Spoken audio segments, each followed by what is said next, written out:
Baik.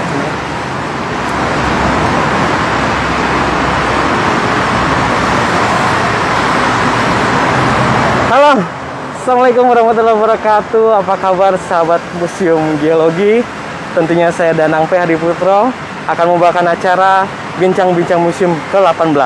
Tentunya Bincang-Bincang Museum gini adalah salah satu program dari Museum Geologi yang sangat menarik membahas tentang museum maupun ilmu kegeologian. Dan tentunya kita akan terus menggali-gali juga tentang seorang pekerja museum. Museum ini udah cukup lama dibangun, museum di Indonesia juga sudah banyak sekali, sejarahnya begitu megah, begitu unik, dan informasinya harus disajikan kepada seluruh masyarakat. Tapi kadang-kadang menjadi sebuah pertanyaan pada diri kita, apakah museum ini perlu dikembangkan secara terus-menerus? Apakah perlu orang yang mengerjakan itu dengan tepat? Atau seperti apa? Tentunya saya akan manggil seorang dari pekerja museum, yaitu Bapak Yosep Wahyudin. Pak Yosep, Pak, silakan masuk, Pak. Apa kabar, Pak? Ya. Baik, silakan, Pak. Oke, beliau adalah Pak Yosep Wahyudin. Beliau secara sejarah tentang permusiuman sudah cukup lama, menggeluti 18 tahun. Tentunya banyak cerita yang beliau ingin sampaikan kepada sahabat museum. Pak, perkenalkan dulu kepada sahabat. Halo sahabat Museum Geologi, semangat pagi, salam museum di hatiku. Oke, mantap. Silakan, Pak. Nah, gini sahabat Museum Geologi, bincang hari ini kita akan membahas tentang mengenal museologi. Tentunya banyak kita akan gali kenapa sih museologi ini dibutuhkan, berawal dari mana, kok bisa muncul sebuah museologi. Sebelumnya Pak Yosep, Ya. 18 tahun Pak Yosep kerja sebagai di museum. Pengalamannya seperti apa sih, Pak? Kalau saya sendiri kan dulu mengenal museum, oh ya udah seperti itu aja gitu. Mungkin Pak Yosep sendiri gimana? Gini Mas Danang ya. Jadi pada awalnya saya sebenarnya kenapa kerja di museum gitu ya. Dulu waktu saya lulus kuliah, bukan kebetulan ya, mungkin ditakdirkan kerja di museum. Iya. Awalnya bekerja di museum, betul tidak tahu apa-apa bagaimana cara mengelola museum. Oh iya. Tetapi seiring dengan waktu terus berjalan, Iya. ya sedikitnya tahulah bagaimana sih cara mengelola museum itu gitu. Seperti itu. Nah, tentunya sahabat juga ingin mengetahui gitu, Pak. Museum itu apa sih, Pak? Dari kapan sih sudah terbentuknya museum? Jadi gini Mas, mungkin kita harus jelaskan dulu sejarah perkembangan museum ya. Ah, Jadi sebenarnya museum itu secara etimologi berasal dari kata muse. data muse. Iya, itu kebudayaan Yunani. Kebudayaan Jadi Yunani. arti muse sendiri itu merupakan tempat kuil dewi kesenian atau pengetahuan menurut kebudayaan Yunani. Jadi tempat atau kuil gitu. Oh iya. Nah kemudian berkembangannya kebudayaan Romawi, museum itu sebagai tempat diskusi ahli-ahli pikir atau ahli filsafat orang Romawi. Jadi contoh Socrates, Plato itu gitu pada ya. saat itu museum seperti itu Ya. pada kebudayaan Romawi. Kemudian pada abad 15 sampai 17, Iya. orang Eropa itu sudah mulai keinginan mereka itu lintas dunia, Ekspedisi gitu. Jadi awalnya museum pada abad 15-17 itu koleksi museum itu atau museum itu tempat menyimpan benda-benda aneh. Benar. Jadi karena yang jalan-jalan atau yang ekspedisi ke luar Eropa itu dia mendapatkan berbagai koleksi kesenian atau kebudayaan yang tidak mereka mengerti dan tidak ada di tempat asalnya atau orang Eropa gitu. Iya. Mereka bawa ke Eropa. Oke. Dan dikumpulkan. Koleksi itu ya, Pak ya? Iya, dikumpulkan di suatu ruangan, disimpan di lemari-lemari, ditata, tetapi tidak untuk di publik atau dipublikasikan. Hanya semacam koleksi pribadi aja gitu, Pak. Oke. Gitu. Nah, kemudian di abad 18 baru ada perubahan atau perkembangan para yang memiliki tempat-tempat penyimpanan koleksi itu, ya. mereka itu berpikir ini bisa dibuka untuk publik gitu. Jadi dijelaskan kepada masyarakat pada saat itu Oke. ya gitu. Jadi awal mulanya adalah di bangsa Barat ya Pak ya. Betul. Lalu koleksi itu hanya sekadar disimpan Ya. dan diteliti oleh beberapa orang saja untuk sebagai koleksi. Betul. Jadi itu mungkin bisa dibilang museum era pertama ya Pak ya. Dia pengembangannya belum disajikan ke publik pada saat Betul. itu. Oke. Nah itu sahabat museum. Ternyata ada kata muzi. Secara nggak langsung, geomuzi itu diambil dari kata yang sejarah itu. Ya. Jadi bisa ya Pak? Muzi ya? M-U-Z. Jadi Oh. kebetulan Museum Geologi punya media sosial ya. Betul sekali. Dia Geomuse. Nah, sebenarnya. ya kita ngambilnya Ke arah dari sana. itu. Oke. Ya, betul. Nah setelah itu gimana Pak? Itu perkembangan itu? Nah, setelah di abad 18, kemudian di masa modern atau di abad 20 itu Iya. para museum-museum itu punya misi area perubahan museum gitu. Jadi ke arah new museum. New museum. New museum. Ah. Kenapa dikatakan new museum? Karena pada awalnya kan sebelumnya itu museum itu lebih ke arah koleksi. Iya. Jadi mereka menjelaskan tentang koleksi gitu. Tetapi tidak memberikan peran terhadap publik atau pengunjung atau audiens. Audiens ya. Nah, kalau new museum itu diharapkan museum itu lebih memberikan peran ke masyarakat atau lebih menyampaikan pesan tentang koleksi museum kepada masyarakat. Masyarakat, ya. Jadi di era modern ini atau di era perubahan atau new museum itu, Ya. museum diharapkan ke arah situ. Oh, ke arah situ. Iya. Oke, gini Pak.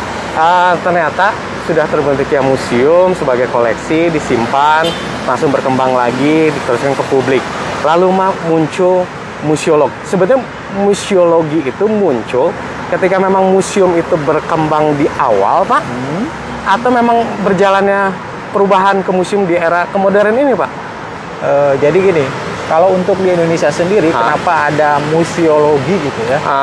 Itu sebenarnya kebutuhan pemerintah karena di Indonesia itu berkembang museum-museum di berbagai daerah gitu. Berbagai daerah. Di Jakarta, di Bandung, Iya. di Jogja, di Jawa Timur, kemudian di luar Jawa juga gitu. Iya. Nah, mungkin pemerintah itu sangat perlu atau ya kompetensi praktisi museum atau pekerja museum yang Iya. lebih tahu tentang pengelolaan museum itu seperti apa gitu. Ya mungkin itulah yang melatar belakangnya kenapa ada museologi gitu. Museologi. Ya. Nah, Bapak kan ngambil magister di museologi. Yang Bapak dapatkan ketika awal mula terjun ke lihat museum perkembangan, oh ternyata museum seperti ini. Lalu ada ilmu yang lebih pasti dalam sebuah menata museum. Yang saya pahami yaitu ada museologi. Itu sebenarnya museologi itu apa sendiri sih, Pak? Jadi Perbedaan dengan ada kurator, Ya, ada ya. edukator dan sebagainya. Jadi museologi itu ilmu tentang pengolahan museum. Pengolahan museum. Iya. Oke. Nah, museum, Iya. apa museum itu gitu ya? Apa museum itu? Iya. Kita harus tahu dulu. Ya, harus dasarnya. tahu dulu ya apa museum. Sejarah perkembangannya seperti tadi yang sudah Iya. saya ungkapkan. Ah, Nah, kalau sekarang museum itu apa? Jadi museum itu bukan merupakan sebuah tempat. ntar. Sahabat, barusan ini menarik sekali. Pak Yose mengatakan museum itu adalah bukan sebuah tempat. Kami kira, saya sebagai host aja Pak ya, museum itu tempat, ada koleksinya juga.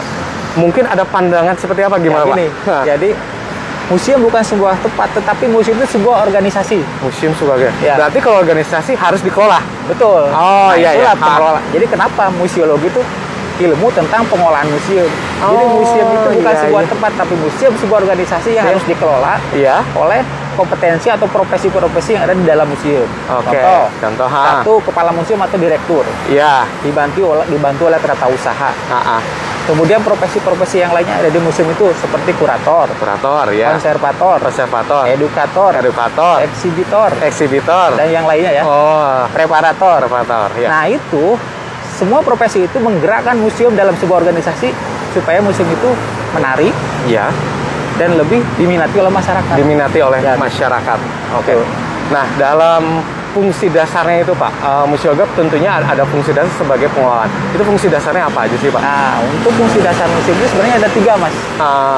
Satu, fungsi dasar museum itu tempat pelestarian, Tempat pelestarian. konservasi, preparasi ya. Iya. Terus yang kedua itu penelitian atau riset. Jadi bagaimana cara mendapatkan koleksi itu melalui riset. Iya. Walaupun sebenarnya dalam sistematika pengolahan koleksi itu ada berbagai cara untuk pengadaan koleksi ya. Iya. Tapi salah satunya riset itu sangat fungsi dasarnya gitu. Fungsi dasarnya. Dan yang terakhir itu komunikasi, Mas. Komunikasi. Kenapa komunikasi? Karena koleksi yang dimiliki atau sumber daya koleksi yang dimiliki oleh museum itu bagaimana cara untuk menyampaikan ke masyarakat. Jadi itulah perlunya komunikasi. Jangan sampai gini, museum penataannya bagus, estetikanya bagus, tetapi tidak diterima pesannya oleh masyarakat. Jadi pentingnya komunikasi dalam sebuah museum itu seperti itu. Oke, mungkin saya sederhanakan bahasa yang mudah adalah ketika si koleksi itu bisa berbicara ya, bukan berarti dia berbicara, tapi dibicarakan lewat media-media itu macam-macam mungkin ya, berbagai cara ya. Berbagai cara. Bisa lewat pemandunya yang lebih luas dalam menyampaikannya. Tahu segmen pengunjung yang mereka hadapi. Iya. Jadi ya seperti itulah menyampaikan atau koleksi museum bisa berbicara itu banyak hal caranya. Banyak hal.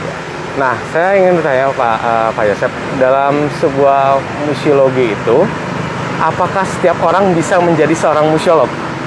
Sangat bisa, Mas. Sangat bisa. Ya, jadi gini, sebenarnya museologi itu bukan karena ikut program pendidikan museolog. Sebenarnya bukan. Bukan. Tetapi pegawai museum atau pekerja museum yang sudah lama dia mempunyai pengalaman tentang pengolahan museum, mulai dari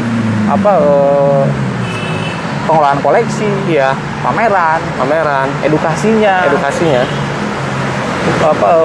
public relationnya tentang museum, gitu. Bisa dikatakan seorang museolog. Bisa dikatakan jadi tidak harus ikut jenjang pendidikan. Jadi sebenarnya itu bisa dikatakan museologi ini karena beliau udah mempunyai pengalaman sudah lama tentang pengolahan museum. Oke. Dan saya dengar juga ada sebuah museologi dan museografi. Tolong jelaskan sedikit, Pak. Itu gimana itu? Kalau setelah perkembangan gitu. Sebenarnya tidak jauh beda ya antara museologi dan museografi. Cuma kalau museografi memang lebih spesifik ke pengolahan ke praktisinya. Atau bisa dikatakan ke koleksinya gitu. Koleksinya. Iya. Oke. Tapi kalau museologi itu lebih umum. Lebih umum ke pengolahan museum secara keseluruhan. Oke, sahabat museum, sangat menarik kan sebelum kita menggali lebih jauh tentang museologi. Sahabat museum ada yang ingin bertanya mengenai bincang-bincang yang ke-18 ini mengenal seorang museologi. Mengenal seorang museologi adalah saya pribadi bukan seorang museologi, tapi pas saya masih terjun ke dunia pekerja museum, banyak hal yang sangat menarik, sangat unik benda itu. Dan kalau saya ngambil titik beratnya adalah ketika kita mencari sebuah museum atau koleksi, itu dampak efek positifnya sangat banyak. Baik dari kita bisa mengenalkan sejarah bangsa yang sangat besar luas akan kekayaannya, ataupun pendekatan diri kita, keimanan kita terhadap Maha. Ini yang saya ambil petik dari sesi pertama ini. Ada yang ingin ditanya? Oh, itu sudah ada. Dari Kang Apep Munarwar. Bagaimana perubahan dalam keilmuan museologi di era digital sekarang ini, Pak? Ya. Jadi terima kasih Mas Apep ya. Jadi di era digitalisasi bagaimana museum gitu ya. Banyak hal cara untuk menyampaikan melalui pameran. Jadi ketika pameran atau koleksi ditampilkan di dalam sebuah penyajian, itu banyak berbagai cara dengan menggunakan digital. Jadi media-media atau multimedia yang kita gunakan lebih mengena atau menggunakan media digital gitu ya. Kemudian di saat ini di masa pandemi, museum geologi atau museum menggunakan atau memanfaatkan era digital melalui virtual. Salah satunya mungkin itu. Mungkin itu salah satu. Jadi sahabat museum, bahwa perkembangan museum di masa digital ini, museum geologi sudah menggerakkan pendekatan edukasi informasi kepada masyarakat dari masa pandemi dengan program-program tentunya ada virtual museum, ada collection talk, ada pameran exhibition. Jadi sebetulnya perkembangan museum itu tidak langsung stuck di situ. Informasi itu bisa berkembang terus dengan berbagai macam digital yang disampaikan secara mudah ke masyarakat di masa pandemi ini. Ini seperti itu ya, Pak ya? Betul, Mas. Oke. Sekarang dari All the Cat. All the Cat itu kalau nggak salah burung owl. kalau nggak salah. Kak mau nanya, apakah museologi termasuk interdisiplin? Lantas disiplin apa saja yang menjadi bekal seorang museolog? Betul sekali. Museologi itu interdisiplin. Interdisiplin. Jadi di dalam apapun yang saya kenyam dalam dunia pendidikan museologi gitu ya. Iya. Sebenarnya itu materi kuliah yang saya dapat itu semua disiplin ilmu ada di situ. Seni ada, Seninya. sejarah tentu ya. Tentunya. Desain grafis, Iya. kemudian arkeolog, gitu. Iya. Geologi juga tergantung ke arah mana museumnya. Gitu. Iya. Dan saya waktu ikut program museologi itu, Iya. teman-teman pun tidak dari satu keilmuan atau tidak satu disiplin ilmu. Iya. Ada yang dari ekonomi, ada Betul. yang dari IT, ada yang dari sejarah. Dari sejarah. Jadi berbagai hal, Berbagai hal. ilmu yang bisa terjun ke museologi. Gitu. Jadi Jadi betul. Nah museologi sekarang itu ini interdisiplin. untuk bisa kita mempelajari sebuah museologi secara nggak langsung kita sebagai pekerja juga, tapi ada bisa dibilang profesi yang resmi nggak Pak sih sudah? Museologi gitu. Nah, Resmi Mas. pasti kan resmi kan? Resmi, ya. Itu di bawah kalau kita sekolah itu di bawah ilmu budaya atau apa itu? Ya, jadi kalau pada saat saya mengenyam pendidikan museologi itu ada 3 universitas Iya. yang mengadakan program studi museologi ya. Museologi ya. Di Universitas Indonesia di Iya. UI, kemudian di Universitas Pajajaran, Pajajaran. kemudian di Universitas Gadjah Mada. Nah, itu memang program pemerintah yang Iya. tadi itu untuk melengkapi kompetensi tentang pekerja museum yang bergerak dalam museum. Dalam museum. Oke. Wah, sangat menarik terus. Pertanyaannya kasih yang terbaik. Tentunya kita merchandise selalu ada buat teman-teman sahabat Museum Geologi. Oke, ada lagi nih dari dia 1203. Apakah hal terberat yang dilalui seorang museolog ketika menjalankan tugasnya, Pak? Apa yang hal terberat ya? Apa yang terberat? Sebenarnya sih Menceritakan sebuah koleksi salah kepada satunya publik mungkin bisa Oh, itu. hah? Jadi gini, koleksi yang memang belum kita ketahui apa sih koleksi tersebut untuk disampaikan ke masyarakat gitu. Di sisi lain, koleksi memang kita sudah dapatkan deskripsinya. Iya. Tetapi kalau koleksi ini disampaikan ke masyarakat harus menggunakan bahasa yang populer. Tetapi ada beberapa hal yang memang sulit sebenarnya untuk dibahasakan populer itu. Iya. Apalagi kalau koleksinya itu berupa koleksi yang memang benar-benar ilmiah gitu. Benar-benar ilmiah. Iya. Itu mungkin tapi sebenarnya tidak berat sih. Cuma Iya. ya mungkin agak sulit lah gitu. Iya. Kadang-kadang termindset gini Pak. Saya aja gitu. Saya sebagai host saya akan menempatkan sebagai bukan pekerja museum. Lihat koleksi dengan pengetahuan yang sangat berat. Mungkin nggak sih minat itu kepada generasi-generasi yang muda itu? Misalnya berat nggak sih untuk menyampaikan pesan itu? Sebenarnya nggak terlalu berat sih Mas. Nggak terlalu berat? Nggak berat, nggak berat. Kan lihat koleksi habis itu diteliti, dengernya aja udah wow berat sekali gitu. Ya, karena gini, koleksi yang ada di museum itu kan memang sudah diolah atau dikelola oleh berbagai profesi. Iya. Jadi contoh, ada sebuah koleksi, pasti koleksi tersebut sudah dilakukan riset Iya. oleh kurator atau oleh ahli tertentu gitu ya. Nanti kan kita dapatkan deskripsinya. Gitu. Iya. Sebenarnya apa yang akan kita sampaikan ke masyarakat itu harus pas mana segmennya yang menerima pesan tersebut gitu. Apakah segmennya pengunjung untuk anak-anak? Iya. Apakah segmennya itu untuk dewasa? Iya. Ataukah umum gitu? Oke. Itu harus tepat gitu. Harus tepat. Jadi memang sebenarnya nggak sulit, tapi harus tepat Harus tepat penyampaiannya gitu. penyampaiannya. Iya. Lalu dari ada fungsi utama adalah misalnya ada riset. Itu seperti apa Pak risetnya? Yang berkelanjutan gitu dari Iya. sebuah perkembangan misalkan ada nilai sejarahnya museum ataupun koleksinya atau seperti apa itu? Risetnya apa itu? Kalau riset Contohnya di Museum Geologi, Pak. Ya, kalau riset di Museum Geologi gitu ya. Riset yang dilakukan itu ada yang basisnya koleksi, memang koleksi yang sudah ada dikaji lagi untuk dilengkapi deskripsinya. Iya. Atau riset yang untuk mendapatkan koleksi baru. Koleksi baru. Nah, oke. itu mungkin ada dua hal lah. Dua hal. Kajian koleksi yang sudah ada dilakukan penelitian kembali, Iya. atau mendapatkan koleksi yang baru. Koleksi yang baru itu bisa melalui berbagai hal. Ada beberapa cara untuk mendapatkan atau pengadaan koleksi di museum. Iya. Pengadaan koleksi itu ada secara hibah, oke. kemudian pembelian, peminjaman, dan satu hal lagi tuh penelitian. Oh, berarti kalau saya lihat dari faktor 4 itu sebetulnya untuk memperlengkap koleksi ada di museum agar alur ceritanya itu tersampaikan, sebenarnya mendapatkan koleksi itu sebenarnya mudah ya. Jadi nggak hanya kita dapat, peneliti dapat, tapi kan tadi ada bisa membeli dan untuk menyambungkan bahwa itu koleksinya ada gitu ya. Iya, bisa. Oh, mudah dengan cara itu. Dengan cara itu ya. Kalau kita mau menyusun pameran, Iya, temanya tersebut. Sementara kita iya. Museum Geologi tidak punya nih koleksi ini. Iya. Sementara tema pameran sudah terbentuk. Iya. Bisa mengadakan dengan Itu cara adalah tugas dari salah satu seorang museolog juga ya. Iya. Oke. Wah, sangat menarik. Makin dalam. Pak, asli kan?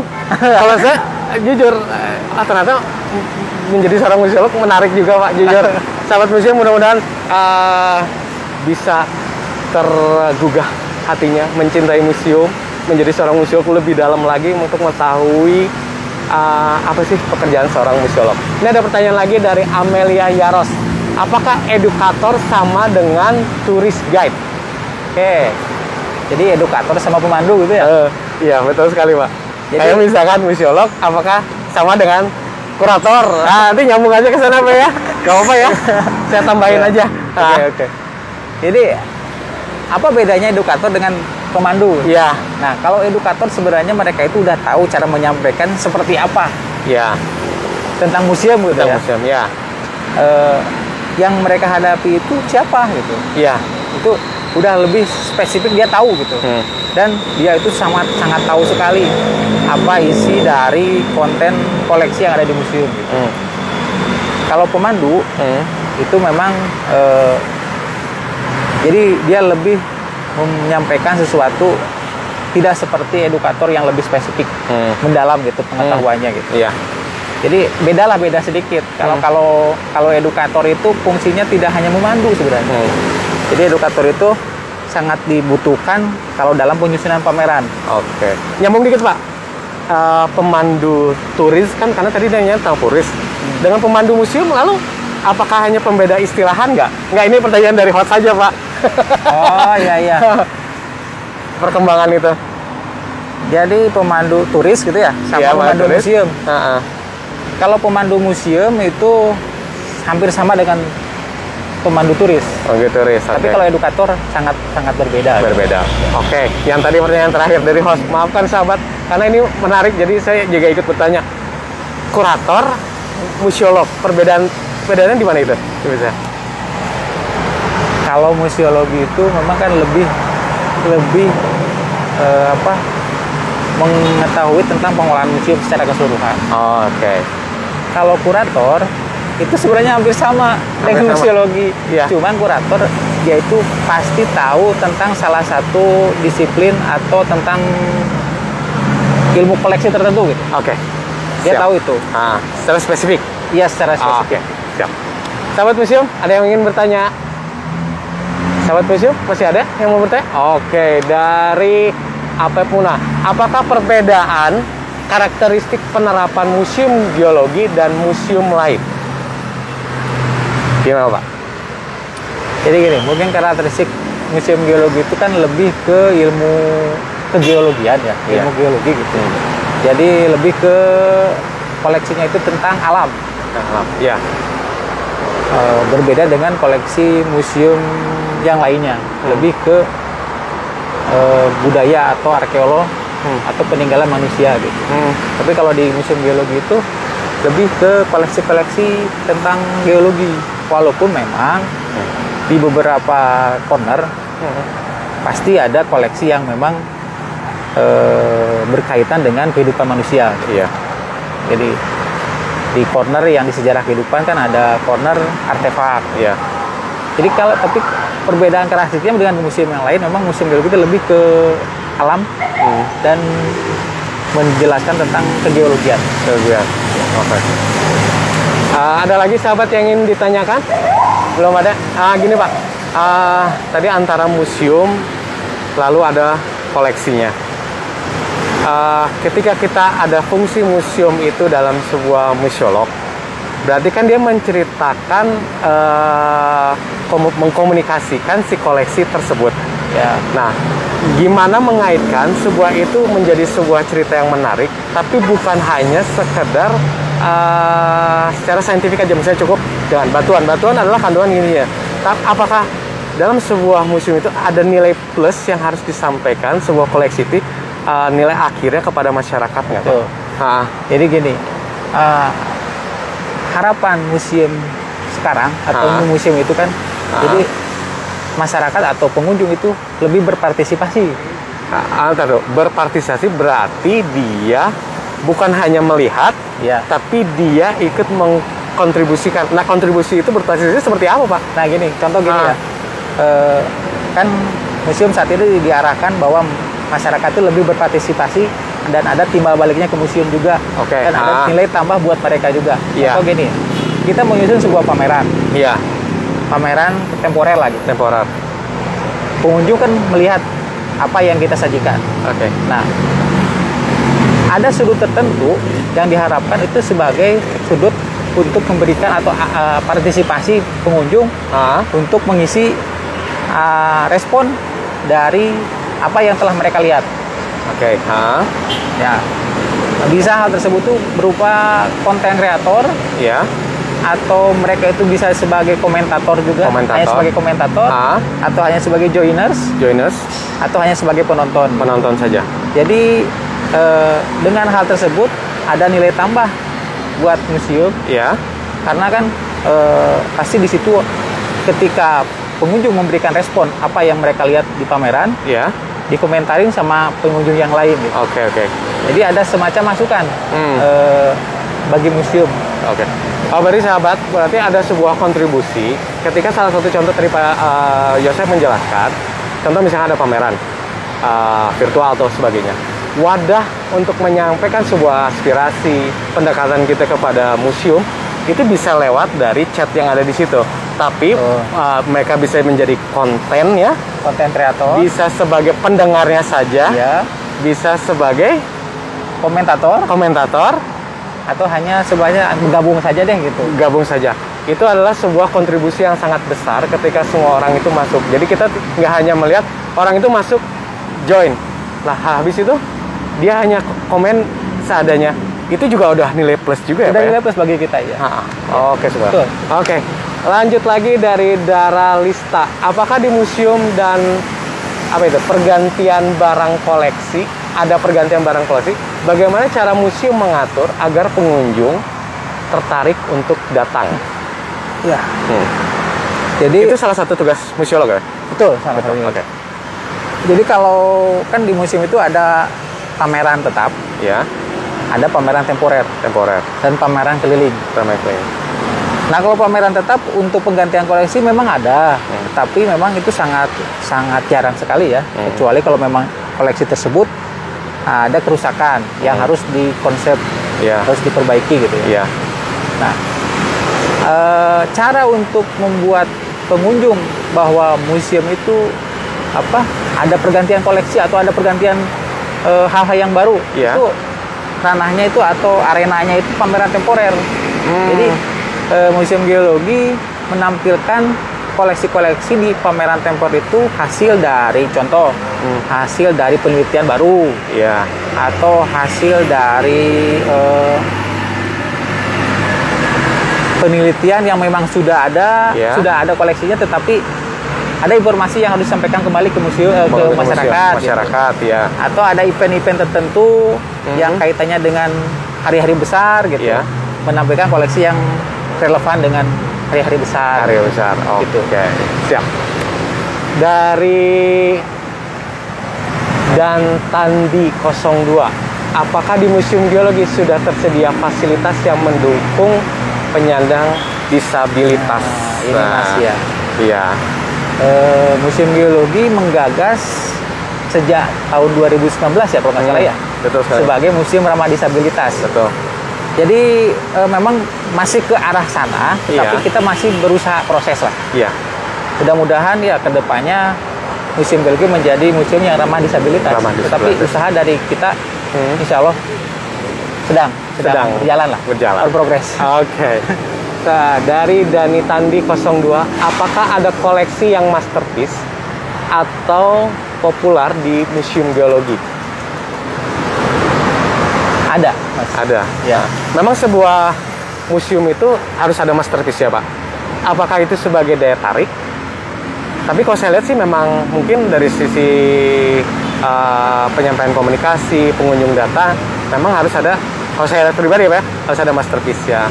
Lalu riset yang sangat besar itu kan meneliti suatu masterpiece yang menarik di dunia atau di manapun gitu. Itu gimana Pak? Iya Pak, betul sekali Mas. Jadi memang sangat perlu sih dari satu museum itu ada masterpiece. Ada masterpiece. Contohnya kalau di Museum Geologi Pak? Museum Geologi kan memiliki salah satu masterpiece itu adalah fosil Homo erectus. Homo erectus. Jadi kan penyimpanannya pun kita secara khusus itu. Yang ditampilkan di ruang pameran itu kita tampilkan itu hanya replikasinya saja. Replikasinya saja. Karena nah itu kenapa? Ini saya nyambung nggak? Kadang-kadang ada pengunjung menanyakan kenapa nggak keasliannya aja supaya kita dapat merasakan feel-nya. Oh ternyata ini keaslian. Tapi harus ada replikanya. Itu sebetulnya kenapa Pak? Sebenarnya lebih ke arah pelestarian atau konservasi itu maksudnya konservasi itu ya. Konservasi betul. Oh, oke. Sebenarnya pada suatu waktu gitu kita menampilkan juga secara langsung koleksinya, tapi hanya dalam beberapa jam. Hanya beberapa jam. Oke. Ya. Oke, pertanyaan lagi dari Apep Munarwar. Baik. Sering bertanya nih Pak. Apep ini kayaknya penasaran ini. Penasaran Pak, nanti kapan-kapan kayaknya dia ingin bertemu juga.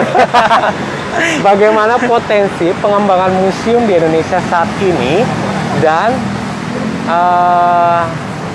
serta bagaimana tantangannya masa depan? Berat ini pertanyaannya ini bagus berat ya? juga nih. Kalau saya mungkin lebih berat lagi Pak menjawab. Bagaimana potensi pengembangan museum Indonesia saat ini dan masa ke depan serta bagaimana tantangannya? Tantangannya jadi gimana ya museum ke depan ya harus siap deh tenaga museum yang saat ini adalah yang mengelola museum harus siap menghadapi keinginan pengunjung sebenarnya. Gitu. Jadi kan ada istilah museum inklusif. Apa itu? Gimana museum inklusif? Jadi museum inklusif itu museum yang menyajikan apa yang saat ini sedang digandrungi atau diharapkan oleh masyarakat. Oke, saya akan nyambung dari pertanyaan Apep Munarwar itu. Jadi terpikir saya, Pak tolong jelasin Pak masalah ini. Museum lama tradisional dengan museum modern. Itu supaya itu nyambung tantangan mungkin ke masa depan. Iya, gimana itu Pak? Kalau museum tradisional itu kan lebih ke arah lebih ke koleksi ya, lebih ke konsen di koleksi gitu. Konsen di koleksi ya. Jadi bisa dikatakan museum itu satu arah. Ya. Museum begitu dikunjungi oleh pengunjung hanya lihat gitu, mengetahui, oke udah. Apa itu yang bisa disebut bosen, kuno, jadi nggak menarik ah? Nah paling bisa seperti itu juga jadi sih. Berpikir kan? Iya. Seperti itu. Oh. Nah sementara kalau tantangan new museum atau museum di era modern, ya, itu kan harus ada kontak zone, jadi interaksi antara koleksi dengan pengunjung. Seperti yang saya sudah tadi contohkan sih sebenarnya di pameran seperti apa gitu. Iya. Jadi mereka itu memberikan respon gitu. Memberikan respon. Oke, jadi sahabat museum, saya menyambungin antara museum tradisional dan museum modern. Selama pandemi ini, kita sudah mendekatan secara virtual karena museum pada saat itu kan belum buka. Jadi pendekatan seperti apa itu salah satunya. Ya. Responsif dan multi arah. Betul. Itu salah satunya ada collection talk, ada museum tour, lalu ada pameran virtual. Itu semua digarap selama 2 tahun pandemi ini. Ya. Dengan tidak disadari sebenarnya Museum Geologi itu sudah melakukan Alhamdulillah. itu. Jadi Sanggar Sadar Museum sudah melakukan Iya. tahapnya seperti Tahapan itu. ke sana. Mantap. Oke, dari Elirah Nayani, selain pendidikan apa saja indikator yang digunakan untuk menentukan seorang bisa dianggap museolog? Kategori apa, Pak?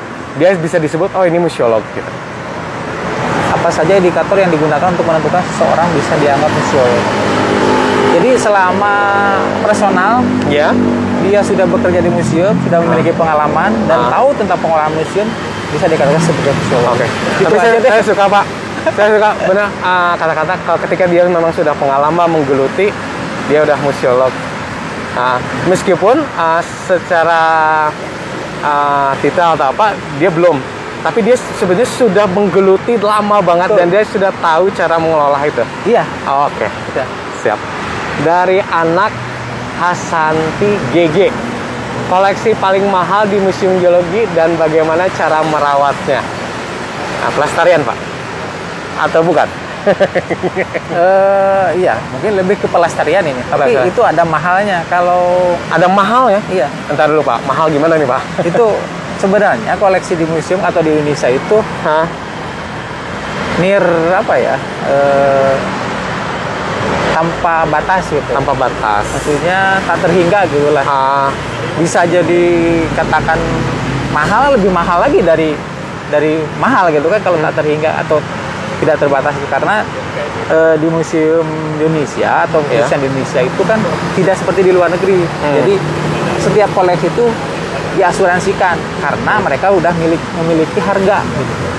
Nah kalau di Indonesia itu kebanyakan Sedang menuju tapi ya? sedang menuju sih, ada beberapa di museum pun ada beberapa koleksi yang memang memiliki harga gitu ada. Tapi ada juga yang memang harga itu tidak ternilai gitu. Iya. Kalau saya lihat ini, Pak, mahalnya adalah kalau kita ngambil dari fungsi museum tadi itu sebenarnya kalau itu kayak di bank atau kita barang rumah hilang gitu, ya itu barang gitu, uangnya hilang gitu. Iya. Kita cari kembali dan uang yang sama. Tapi ke sebuah koleksi itu kan pengetahuan, Pak, sejarah. Betul, ya Mas. Mungkin Betul. apakah itu menjadi sebuah nilai mahalnya di situ? Iya, salah Itu satunya nilai mahalnya. itu. Betul. Oke. Itu sahabat museum.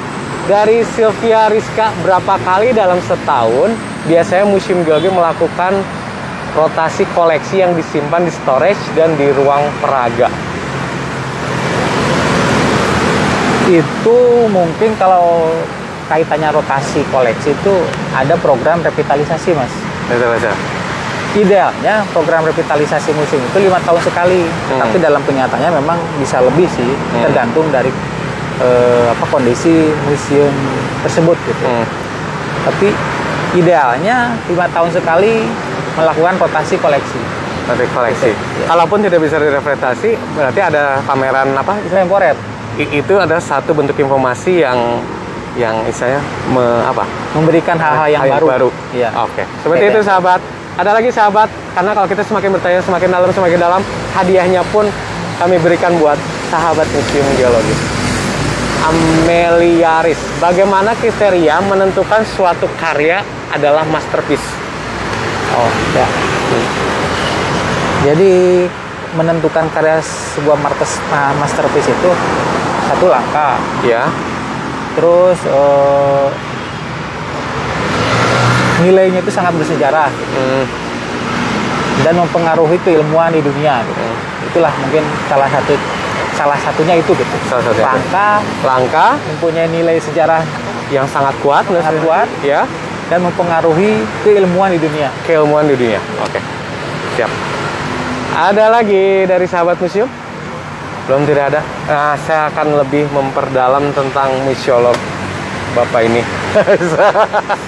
Pak, menarik nggak sih, Pak? Museologi? Wah, sangat menarik, Mas. Jadi, apa sih poin terbesarnya sih, Pak? jadi memang betul, saya akui ya, mungkin perjalanan hidup saya ya. Iya. Di awal saya menggeluti museum, terus terang, saya nggak tahu apa-apa tentang museum.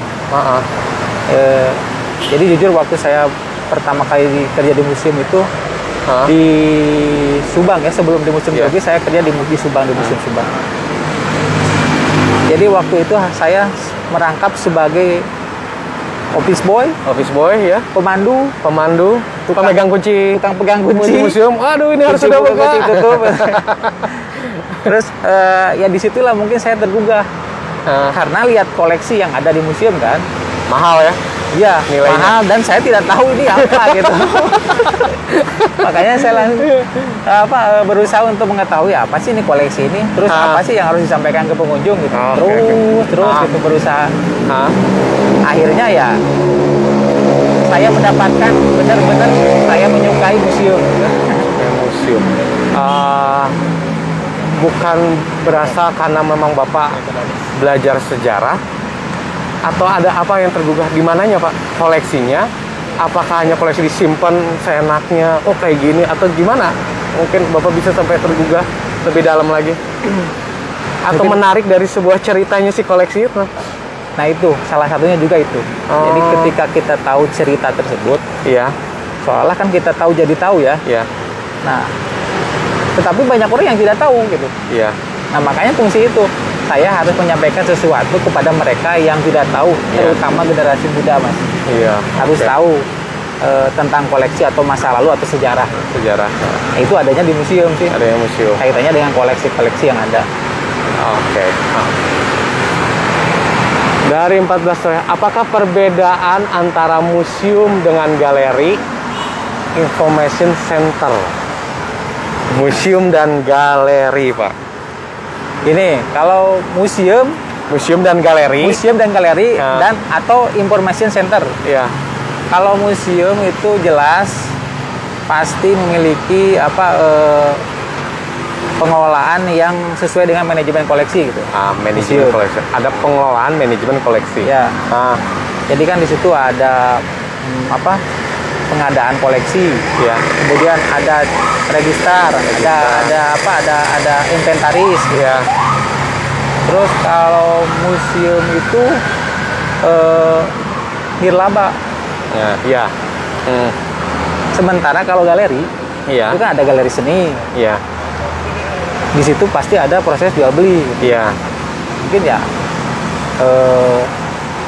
berbeda gitu.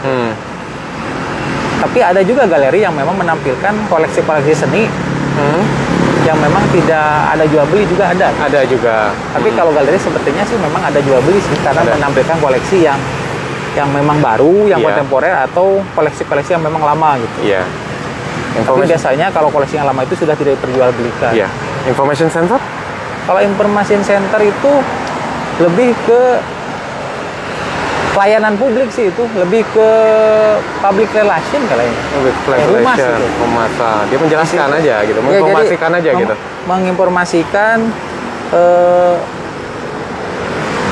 tapi itu dilihat juga informasi center apa gitu. Kalau informasi center tentang geologi gitu ya, mungkin itu kaitannya tentang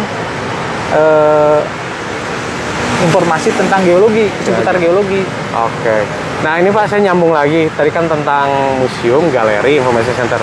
Hal kecil aja Pak, kalau kita pengen tahu cara punya rasa gitu. Rasa, oh ini museum kan skupnya besar. Skup kecil aja Pak, misalkan di rumah. Meskipun itu belum dikatakan sebagai museum. Tapi saya punya barang koleksi, saya simpan dari zaman nenek saya dulu sampai ke generasi. Misalkan contoh foto-foto. Itu kan istilahnya ada ini. Tapi bisa kan pasti nggak akan disebut museum kan itu. Belum disebut museum kan. Tapi untuk ada interest rasa mempunyai koleksi yang berjalan dan itu sebagai museum bisa aja kan Pak. Saya rasa saya koleksikan. Jadi supaya seolah belajar dari dini gitu Pak. Saya punya museum di rumah gitu. Itu ada istilah mini museum Mas. Mini museum. Tuh. Sahabat menarik ada mini museum tuh baru terdengar. Mini museum itu bisa seperti hal Mas yang di rumah gitu ya. Iya. Punya beberapa koleksi keluarga tetapi bernilai gitu. Bernilai menurut sejarah keluarga Mas Danang gitu. Iya, misalnya itu. Itu bisa dikatakan mini museum. Tapi idealnya sebuah museum belum kan ya. Idealnya maksudnya. Untuk proses menyukai pembelajaran bisa aja ya. Bisa aja sih. Oke, siap. Oke, dari Eko Danis Museum, apakah menyediakan tempat khusus disabilitas, misalnya menggunakan bahasa isyarat dan ramah untuk pengguna kursi roda? Ya. Ini museum geologi mungkin ya? Iya, museum geologi, Pak. Kalau museum geologi sebagian sih sudah. Kalau Sudah, ya? untuk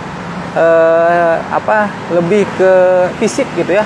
Untuk keperluan disabilitas sudah. Seperti kursi roda. Tapi lebih ke konten kita lagi on progress. On progress. Oke. Lebih ke kalau bahasa isyarat itu sudah. Sudah. Kita menyediakan pemandu yang memang untuk menangani teman-teman yang disabilitas dengan menggunakan bahasa isyarat. Bahasa isyarat. Oke. Ada lagi sahabat museum dari Catur Cahyaningsi Geo. Apakah ada rencana MG dibuka di daerah mengingat anak daerah seperti saya juga ingin mendapatkan edukasi yang sama? Wah, ya, menarik, bagus nih pertanyaannya. Ya. Mungkin ini jadi PR. Sebenarnya banyak cara sih. Kita menyampaikan informasi koleksi ke daerah. Salah satunya kan kita ada virtual. Gitu. Ya. Mungkin ini menjadikan pijakan kita harus lebih mengembangkan lagi supaya mungkin ini daerahnya bisa di daerah di luar Jawa ya. Apakah caranya seperti apa? Kita yang datang langsung. Ya. Atau melalui media digital gitu atau media-media. Iya. Oh, jadi ada satu hal yang saya sampaikan, Mas. Jadi gini, tergerak dengan pertanyaan sebelumnya. Menarik gitu ya? Ya. Jadi sebenarnya museum itu kan buat pengunjung. Iya. Tapi ada juga museum mereka sudah berusaha semampu mungkin untuk mendatangkan museum, ternyata pengunjung nggak datang-datang. Iya. Itu sebenarnya peluang museum yang harus datang ke mereka.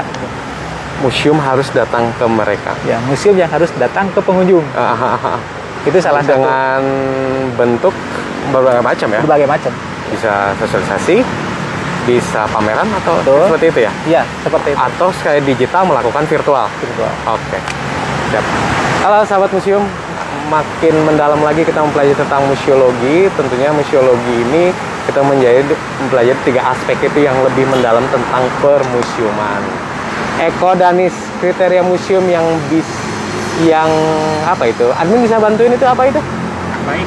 Baik seperti apa, Kak? Kriteria museum yang baik itu seperti apa? Jadi mungkin museum sebagai organisasi. Jadi museum memiliki perangkat kompetensi yang memiliki profesi masing-masing dalam menjalankan museum. Seperti kurator. Ya. Nah, kalau strukturnya itu kepala museum gitu ya. Kemudian profesi-profesi yang menggeluti di bidang permuseuman, kurator, edukator, konservator dan lainnya. Kemudian terutama sekali itu dalam pendanaan. Ya. Nah, ada struktur organisasinya, kemudian pendanaannya kuat, dan koleksinya pun ada dan memiliki keterangan informasi yang lengkap gitu. Itu mungkin bisa dikatakan museum yang baik seperti itu sih, memiliki koleksi. Berarti ada pengelolaan dan dikelola. Ya, betul. Oke. Dari David Tandos 02, ini sahabat museum, sebenarnya ini menarik terus kita bahas lebih dalam.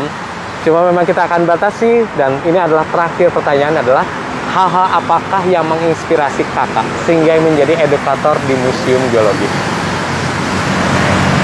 Ya, museolog, Pak. Nanti saya ganti sebagai museolog di museum geologi.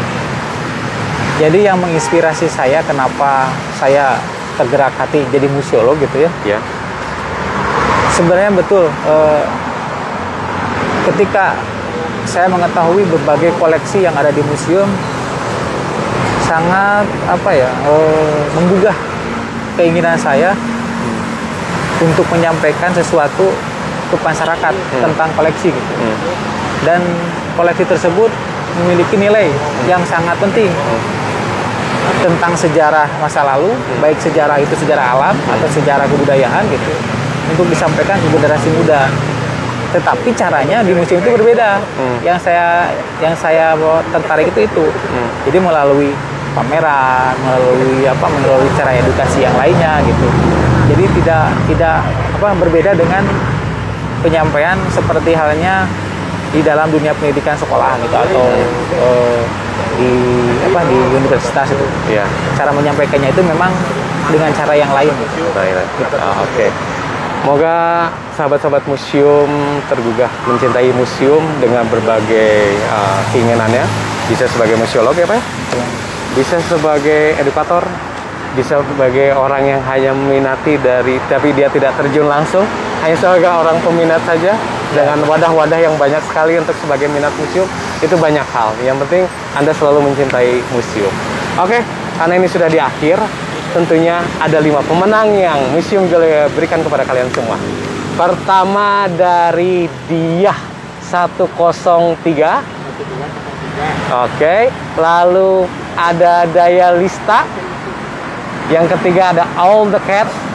Yang keempat ada Erlinda Niyani. Dan yang kelima ada Amila Yaros.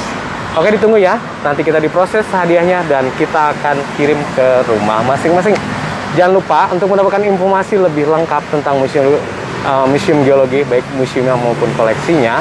Bukan saja hanya bisa datang langsung ke Museum Geologi, kita juga bisa follow medsosnya, yaitu IG dengan Geomuzi, Facebook Sahabat Museum Geologi, dan YouTube Museum Geologi.